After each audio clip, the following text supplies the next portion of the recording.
Bismillahirrahmanirrahim. Alhamdulillahirrabbilalamin. Wassalatu wassalamu ala ashrafil anbiya'i wal mursalin Sayyidina Muhammad wa ala alihi wa sahbihi ajma'in. Qala rabbi shrah li sadri wa yassir li amri wahlul 'uqdatam min lisani yafqahu qawli. Assalamualaikum warahmatullahi wabarakatuh. Dan salam sejahtera saya ucapkan kepada para pensyarah Fakulti Pengajian Quran dan Sunnah dan dikasihi rakan-rakan seperjuangan sekalian. Okey.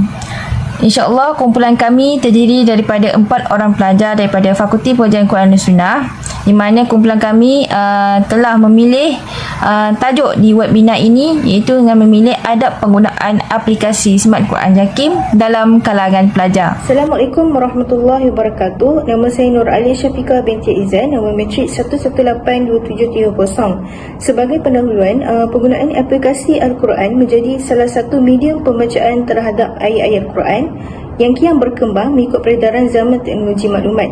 Jadi perkembangan teknologi ini telah memberi kesan kepada tamadun Islam merangkumi segala aspek kehidupan manusia, termasuklah dalam usaha menyebarkan agama Islam. Misalnya, yang boleh kita lihat, aplikasi Al-Quran di kita dalam telefon pintar ini merupakan bukti bahawa ajaran Islam ini berkembang seiring dengan teknologi semasa. Secara tradisinya, umat Islam sering membaca Al-Quran yang ditulis oleh para sahabat dalam bentuk salinan cetak yang dikenali sebagai Al-Mushaf. Namun, dengan kemunculan teknologi pintar seperti aplikasi Smart Quran Jakim, seorang itu dapat membaca Al-Quran dengan mudah, terutamanya dalam kalangan pelajar. Seterusnya, pemasaran kajian yang pertama adalah segelintir pelajar tidak mengetahui adab penggunaan aplikasi Al-Quran. Seterusnya, tidak menjaga adab-adab ketika membaca Al-Quran seperti mana yang digariskan oleh para ulama. Kebanyakan di kalangan pelajar ni memilih Al-Quran kita sebagai media alternatif apabila pelajar tidak membawa Al-Quran cetak. Antara objektif kajian yang dijalankan adalah bertujuan untuk mengkaji adab penggunaan aplikasi Al-Quran dan seterusnya untuk mengkaji kelebihan menjaga adab membaca Quran. Seterusnya akan dibahaskan oleh sahabat saya berkenaan dengan kajian ini. Metodologi kajian kumpulan kami telah menggunakan kaedah kualitatif, di mana pelaksanaan kajian ini telah dilakukan secara literatur, di mana kami telah kami meneliti maklumat ini yang dikumpulkan daripada bahan rujukan seperti buku bahan ilmiah iaitu jurnal, kitab, buku artikel dan beberapa penulisan yang lain yang berkaitan dengan tajuk pilihan kami.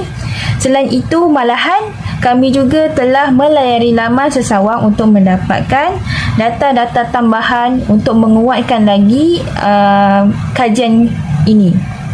Okey, tujuan kami menggunakan kaedah kualitatif ni adalah kerana untuk menafsir dan mengupas konsep adab dan faedah penggunaan aplikasi Al-Quran Smart Jakim dalam kalangan pelajar. Seterusnya diinjakkan kepada hasil kajian daripada kumpulan kami. Yang pertama iaitu melalui aplikasi Smart Al-Quran Jakim, di mana sudah diketahui umum bahawa Smart Al-Quran Jakim ni merupakan aplikasi yang pertama yang dicipta oleh Jakim dengan hasil kerjasama daripada Suruhanjaya Komunikasi dan Multimedia Malaysia MCMC dan Kementerian Dalam Negeri KDM, di mana aplikasi ini telah diluluskan oleh Lembaga Kawalan dan Pelaksanaan Percetakan Al-Quran di bawah Kementerian Dalam Negeri Malaysia, iaitu di bawah Percetakan Teks Al-Quran 1986 di bawah Akta 326. Okey. Antara ciri-ciri dalam aplikasi Smart Al-Quran ini adalah di mana susunan ayat Al-Quran ini mengikut Mushaf Madinah. Selain itu, terdapat pelbagai audio daripada qari termuka dunia seperti Syekh Abdullah Ibnu Ali Basfa, Syekh Ibrahim Al-Akhdar, Syekh Muhammad Ayub bin Muhammad Yusuf, Syekh Ali Al-Huzaifi. Okey. Di sini juga selain itu, Smart Al-Quran juga telah mempunyai seletan lukisan grafik pada setiap muka dan seterusnya mempunyai penanda untuk memudahkan para pembaca untuk membacakan Al-Quran di dalam telefon ataupun gadget peranti pintar. Selain itu, turut juga menyediakan terjemahan tafsir pimpinan Ar-Rahman, di mana tafsir ini terdiri daripada dua bahasa Melayu dan bahasa Inggeris bagi memudahkan pembaca untuk membaca Al-Quran. Selain itu, memberi kemudahan kepada orang bukan Malaysia untuk membacakannya. Saya Nur Aiman Timahta, nombor matrik 1182715. Membaca Al-Quran ini adalah satu amalan yang sangat dituntut kepada umat Islam. Di antara adat-adat yang berkaitan ialah memelihara niat. Niat adalah sesuatu yang sangat penting di dalam ibadah. Perkara yang pertama yang perlu ada dalam niat orang yang mengajar dan belajar Al-Quran adalah bagi mendapat keridhaan Allah. Yang kedua, adab membaca Al-Quran yang perlu dijaga ialah ilmu tajwid. Dengan mempraktikkan ilmu tajwid dalam pembacaan, seseorang itu akan terhindar daripada melakukan kesalahan-kesalahan yang merosakkan bacaan atau mencacatkannya. Adab yang ketiga ialah penentuan waktu yang khusus.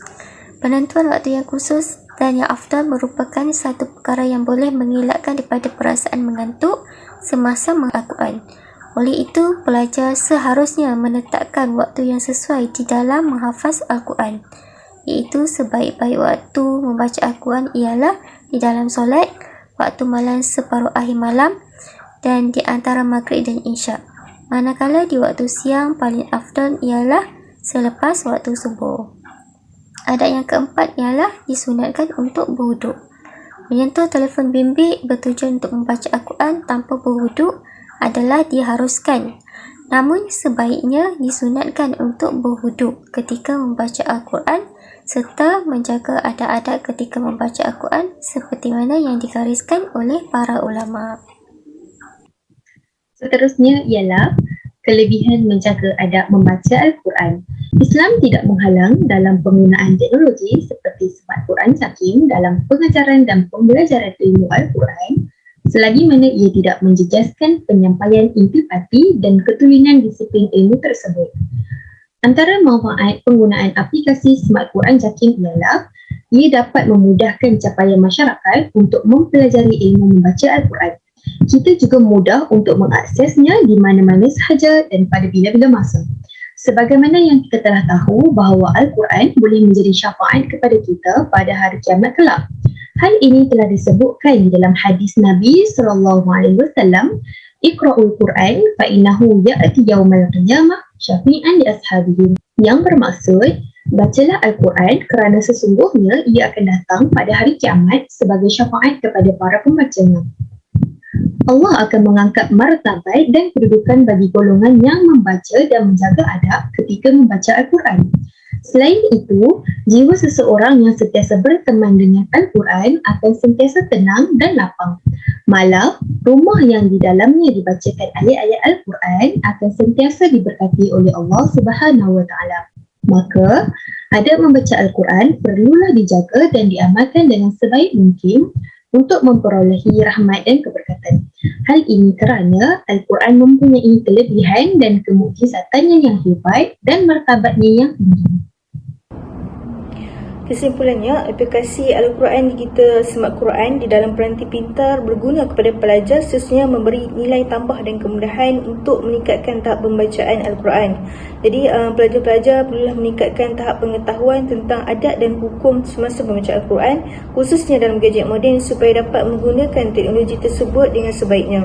Semoga kajian ini memberi manfaat kepada pengkaji dan juga pelajar dalam menggunakan aplikasi Smart Quran serta menjaga adab-adab penggunaan aplikasi ini selari dengan kehendak ajaran Islam yang sebenar.